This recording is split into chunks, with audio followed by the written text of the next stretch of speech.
Hey everybody, it's Eric Field with New Patient Group. Hope you're having a great day. And I wanted to take you into a sneak peek of this month's NPG Innovate webinar presentation.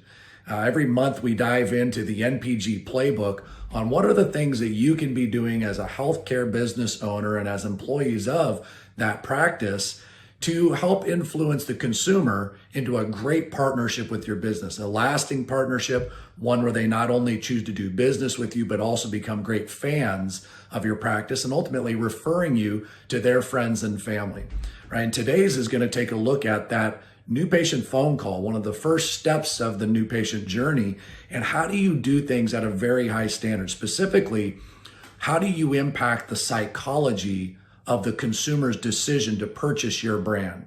So many elements that are in this presentation. I'm going to give you a taste of a few of those, but I think you're going to really enjoy how you can build psychology into the new patient phone call.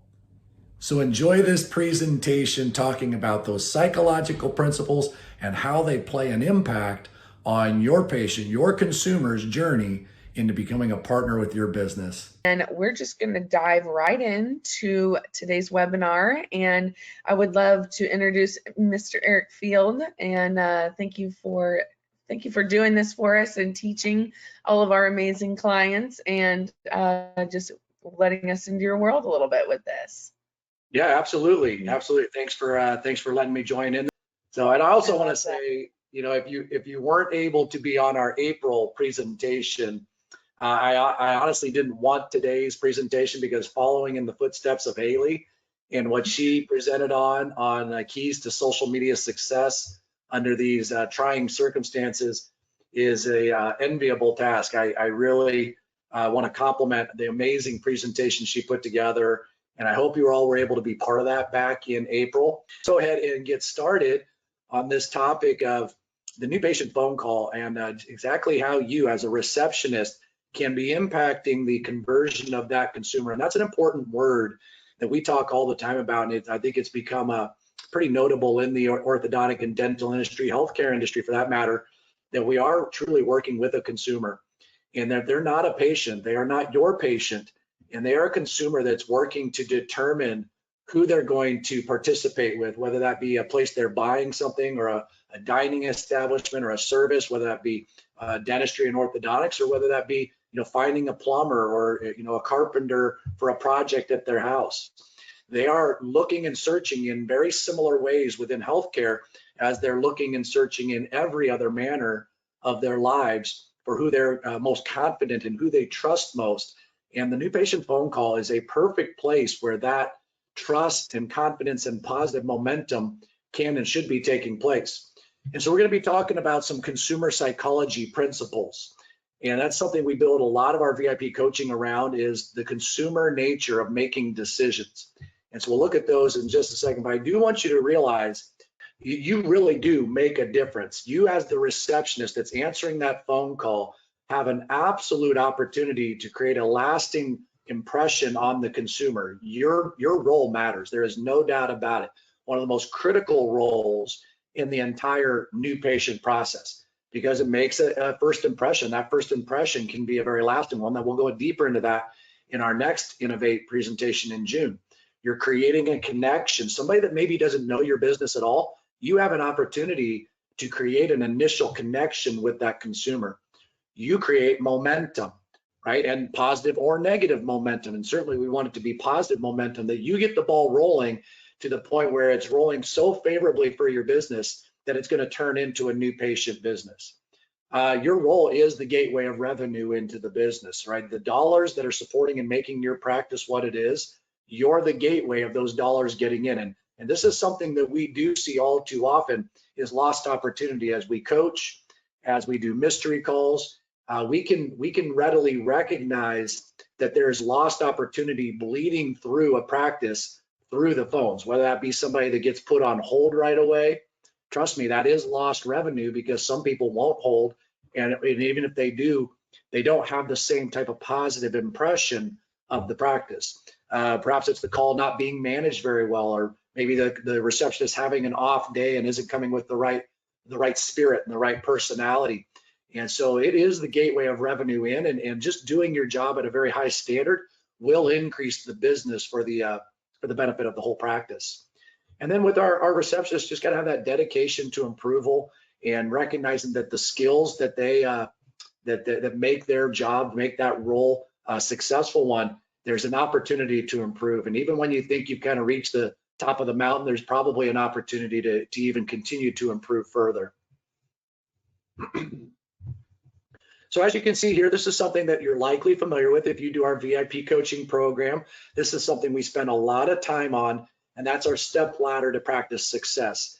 And we really do view this as a consumer journey, beginning with that digital presence, what Haley talked about last time with social media, but also your Google positioning, your Google reviews, your website, so many elements that can fit into that digital presence that ultimately gets the ball rolling. But eventually that momentum of their interest in you and their need for your service turns into the new patient phone call, where now training has to take over. And that's the internal marketing piece of what makes a practice so great, is the dedication to training to become excellent at these other steps of the journey. So new patient phone call leading into what then we call downtime. Downtime meaning the time between scheduling the appointment to now executing the appointment. Maybe it's days, maybe it's weeks in between those two events. And there's things that you can and should be doing, again, from a consumer psychology standpoint, to continue to evolve the relationship. And then that leads into that new patient experience. The moment they walk in your door for the first time, or as many of you are now becoming experienced, is hosting that virtual exam, that video-based virtual exam is still part of a new patient experience. And then the exam room flow, the financial presentation, every one of these, it's kind of like taking a match and hoping and praying that it lights the next match on the journey. Every match has got to light the next one, or we stand to lose that consumer. We stand to lose the opportunity of what that could do for our business. And so these are all things that we focus on.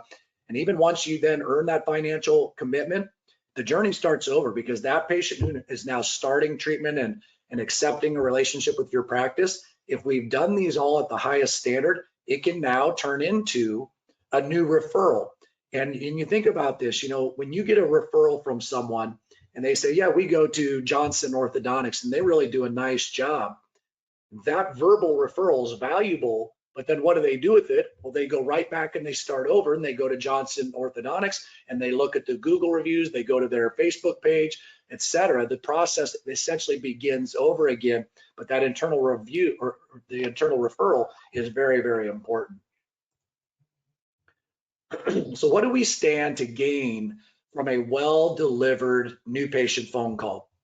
I mentioned it already, but some of these are going to be repetitive, but we really are looking to create a competitive advantage. And something we always talk about with our clients is you have to consider that you are not alone. You are not the only phone call that is being made by this patient.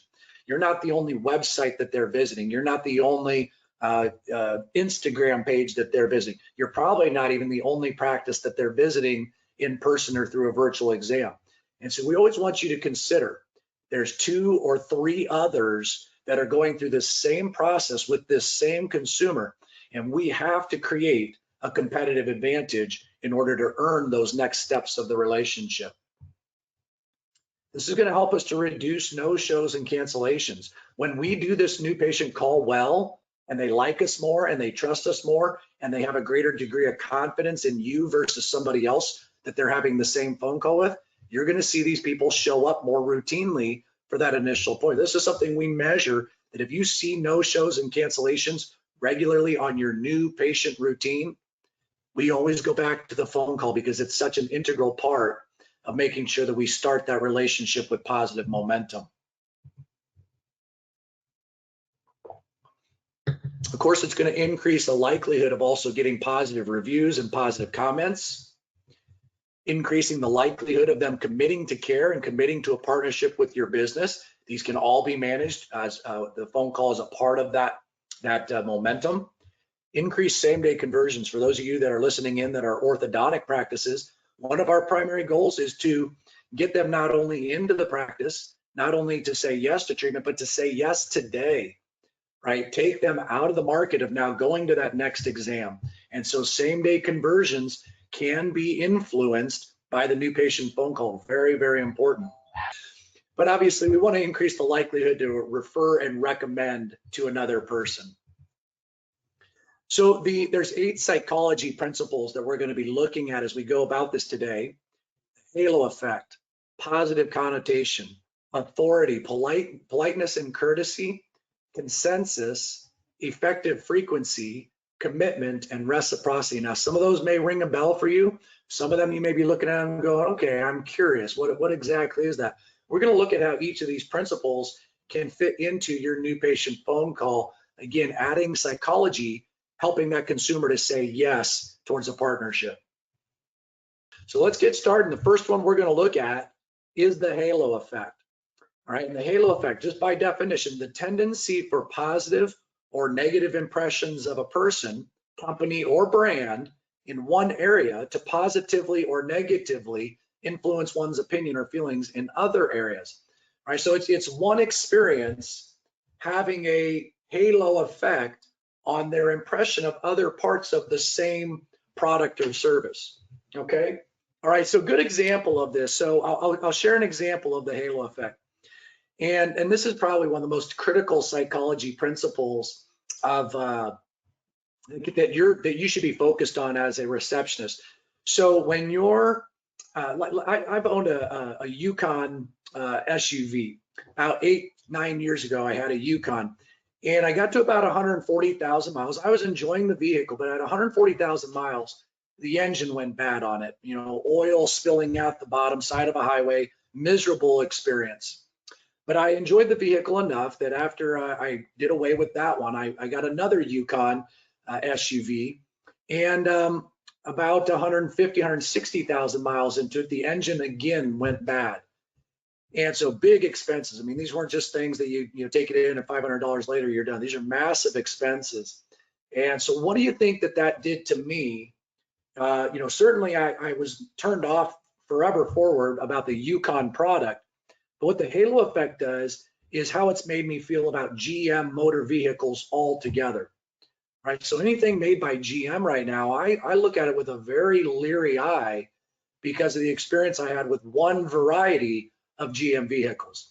Right? And that's what a halo effect can do if they have a great phone call, it can have a very positive influence on how they feel about the rest of the experience, the rest of the business. If they have a very negative phone call, similarly, it can do the same thing. So as we look at this, you know, let's say we're hosting that new patient phone call, it could lead towards an impression about how that caller, how that consumer is going to feel about the rest of your team. Right? It might, you know, the image they have about you might make them feel a certain way about your treatment coordinator, your assistants, etc. It could certainly make them have an impression about what they're going to experience when they come into your practice. What's the environment of the practice going to look like? What's the exam process look like? It could absolutely create an impression on that.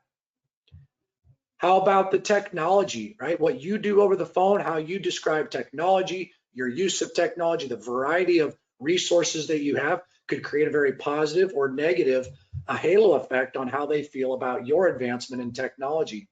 Then obviously the doctor as well.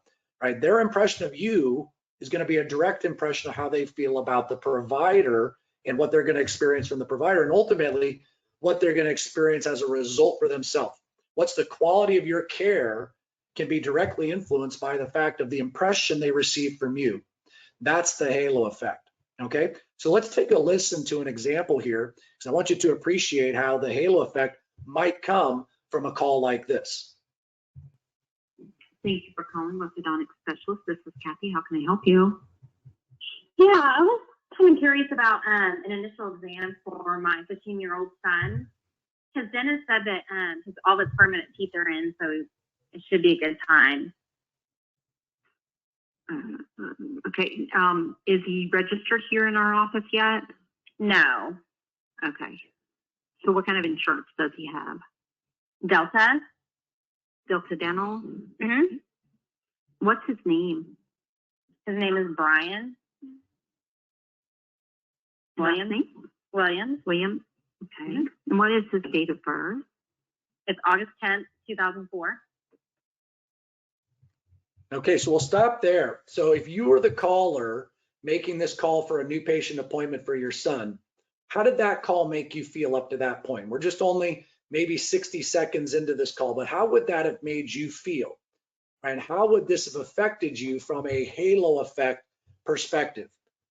Right? Because as I listen to that, she was doing the bare minimum. She was getting things done, but doing it in such a way that it didn't turn me on to the business at all. It wouldn't make me feel good about the doctor, wouldn't make me feel good about the team that work in this practice, doesn't make me feel good about the overall brand of the practice.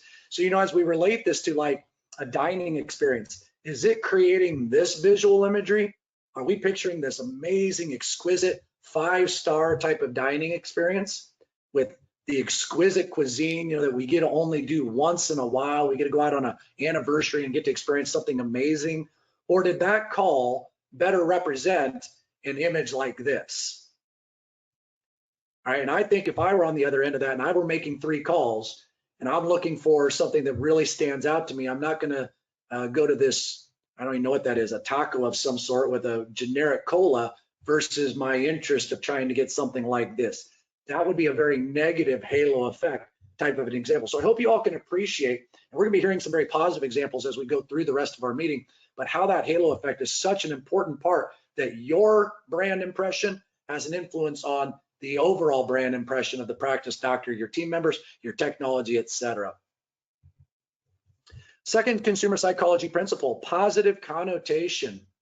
The way in which you deliver your message that evokes positive emotions and associations. So again, that halo effect, we certainly wouldn't have gotten a lot of positive emotion from that phone call, right? So, but this is an important part, the words that we choose to use. The way in which we use those words are all elements of positive connotation. So as an example here, using words like absolutely, certainly, it'd be my pleasure, thanks so much, perfect. And I think we can all think of the Chick-fil-A example. And back maybe 10 years ago when Chick-fil-A was becoming more and more of a common entity, and you would say thank you, and they wouldn't say you're welcome. That was a typical response. You said thank you, and they said my pleasure, right? And that's an example of positive connotation, because it all hit us in a way. It's like, wow, I've never heard somebody say my pleasure to me instead of you're welcome, right? So that's a very positive psychological impact, but we can have the same impact by using words like absolutely, certainly, thank you so much, perfect, and replacing words like we can't, I'm unable, okay, we don't, I suppose, sure. Right? Those just don't have nearly the same type of positive connotation. And again, it just kind of rubs on the consumer in a way that's less effective. Right? So here's a couple of examples. This is going to be a cost inquiry, and cost inquiries can create some trouble. These are one of the things that we spend a lot of time training around through our VIP coaching program, because it's one thing to be able to take somebody that just says, can you schedule me for an appointment? It's a very different challenge when they say, I'm interested in doing Invisalign, how much is it? Okay, so let's take a listen to a cost inquiry example. At one consult, I was wondering what it would cost to send my son, he's 16 years old, if we were coming into the practice. Well, Doc doesn't charge for the initial exams. He doesn't charge until your son would go into treatment, and he doesn't quote fees over the telephone because it depends on the length of treatment and the kind of treatment that he would be doing for your son. So there's no way that I can quote anything over the telephone for you. All right, can you feel all that negative connotation coming through there? Can't, doesn't, won't, all right? It just is creating all these, even though you might have a practice, and we certainly don't coach you to share your treatment fee on something like orthodontic care, something like implants, etc. We don't want you quoting a treatment fee, but there's a way in handling it where you can still do it with positive connotation, right? Because this person who's asking these questions is feeling very negative about this practice as an option, right? Are they going to set up an exam? Not likely, right? You may not even get any further than where this call is right now, as compared to a much better example. Treatment, I'm kind of wondering how much it would cost. Yeah, absolutely. I would be happy to help you with that. Would this be for you or for a child? It would be for me. For you, excellent. And your first name, please. Madison? Madison, perfect. So what you would find as we continue this call is they're not going to share a fee as well, how much, but she handled it in such a different manner. You heard the word absolutely. It'd be my pleasure to help answer that question for you. And then she takes control, right? That's another big element of our new patient phone call is being in control. And the way she stayed in control was by beginning to ask some important questions. How did you hear about us? What was her first name? Right? Things that are going to help to create a really positive connection. But her tone was wonderful, but it was also the words she was choosing to use that allowed that what could be a negative type of a question being answered to be a very positive relationship, even on a difficult question. All right, so hopefully you took a few notes relative to positive connotation and the types of words that we can utilize. Okay, and then the final one is reciprocity. Right, so we all probably know the word reciprocal from back in our horror days of math class, etc. Right, but humans often feel the need to return a favor or reciprocate kind gestures. For consumers, this might mean offering a free gift or a generous discount, for example. Right, so I give a story here, and my little image of the plate of cookies there. A couple of years ago, I'm sitting here in my office, much like I am right now. It's a Saturday morning. I'm having a cup of coffee in my new patient group coffee mug, and it was a cold winter day, and we'd gotten about 6 or 8 inches of snow that night. And I wasn't motivated yet to go out and do the scooping. And next thing you know, I hear a snow blower right outside my window, and I look out, and sure enough, it's my neighbor who's got his snow blower out there, and he's going to town on my driveway. And so, what do you think was my response when I saw him out there doing that generous kindness to me on a cold winter morning? I immediately went out into the living room. I told my wife, Lori, we need to make Dale a plate of brownies for later today. All right, of course, I went and put on my coat and I went out and helped, right? Because it made me feel guilty too. But fact is it created the reciprocity principle that made me feel there was a nicety, a favor being delivered to me. And I wanted to immediately find a way that I could return the favor to Dale. Right? And that's human instinct. That's the way we do. So if you're given a compliment, you guys know this, if someone compliments your shoes, you immediately search that person over for what can I compliment them back, because I feel the desire to return the gesture. It's one of the reasons why when we do our VIP new patient experience and they walk in the door for the first time, and this may be pre-coronavirus, but we would pause along that new patient journey and we would give that patient, that consumer, a complimentary gift, a t-shirt, a coffee mug, a water bottle, etc. And we would do it right away. Why right away? And we routinely see practices do it after they've been through the process, after they've been presented the treatment and the finances, and after they've said yes to treatment, then you give them the gift. That's reversed, it's backwards. Give them the gift first, because it triggers the psychology principle of wanting to return the favor to you. So now as you take them through the treatment, now as you take them through the financials, they're committing more to you because they're feeling that intrinsic desire because of the niceties you've provided. And the same thing can be held true for the new patient phone call. When you treat people with that positivity, with encouragement, and you're building a relationship and you're using 5-star verbiage and you're making them feel good, and they get off of that call and they just feel like they've had a really nice experience. And trust me, team, it happens. We hear all the time people coming in and saying, I really, really enjoyed the phone call I had. It seems weird that they would comment about that, but they do. Because when you do these psychological, when you execute a phone call well, they feel differently about you all, the halo principle, right? And so reciprocity can be earned by a well-executed new patient phone call.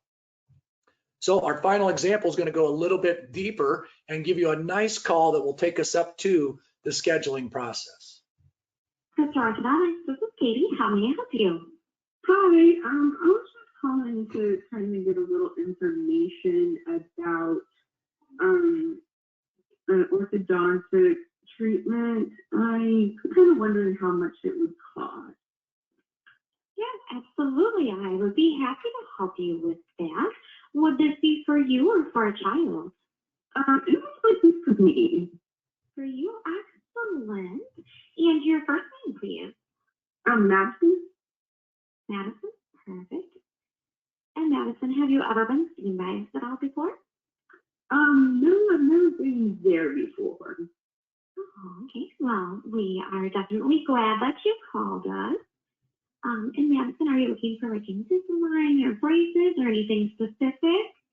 Well, I've heard about the Invisalign. I think that's pretty cool. I had braces when I was younger. Don't really like the way they're looking now, so I'm kind of wondering what the cost of the Invisalign would be if it's different. Oh, yeah, absolutely. I would definitely be happy to help answer that question for you. And I do just want to tell you, Madison, that we are one of the top Invisalign providers in the area. So you've definitely called the right place for that. Oh, cool. Yeah, so Madison, we do offer a complimentary consultation.